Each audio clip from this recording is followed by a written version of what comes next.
ক্ষমা চাইলেন উপদেষ্টা আসিফ মাহমুদ। বিস্তারিত দেখুন অগ্রযাত্রা ডেস্ক রিপোর্টে।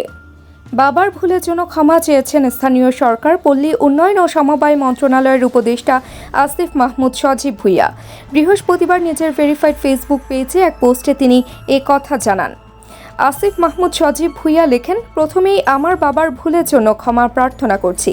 গতকাল রাত 9টার দিকে একজন সাংবাদিক কল দিয়ে আমার বাবার নামে স্বীকৃত ঠিকাদারি লাইসেন্সের বিষয়ে জানতে চাইলেন।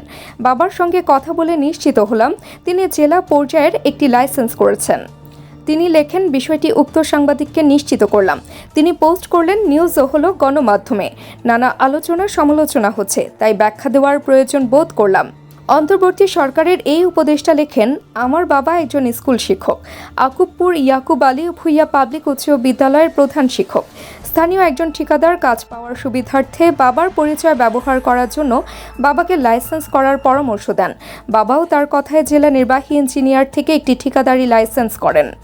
আসিফ মাহমুদ লেখেন, রাষ্ট্রের যে কোনো ব্যক্তি ব্যবসা করার উদ্দেশ্যে যে কোনো লাইসেন্স করতেই পারে, তবে আমি সংশ্লিষ্ট মন্ত্রণালয়ের দায়িত্বরত থাকা অবস্থায় বাবার ঠিকাদারি ব্যবসায় জড়ানো স্পষ্টভাবেই কনফ্লিক্ট অফ ইন্টারেস্ট। বিষয়টি বোঝানোর পর আজ বাবার আবেদনের প্রেক্ষিতে লাইসেন্সটি বাতিল করা হয়েছে। ফেসবুক পোস্টে তিনি আরও লেখেন, বাবা হয়তো কনফ্লিক্ট অফ ইন্টারেস্টের বিষয়টি বুঝতে পারেনি, সেজন্য বাবার পক্ষ থেকে ক্ষমা প্রার্থনা করছি। উল্লেখ্য, মধ্যবর্তী সময়ে ওই লাইসেন্স ব্যবহার করে কোনো কাজের জন্য আবেদন করা হয়নি।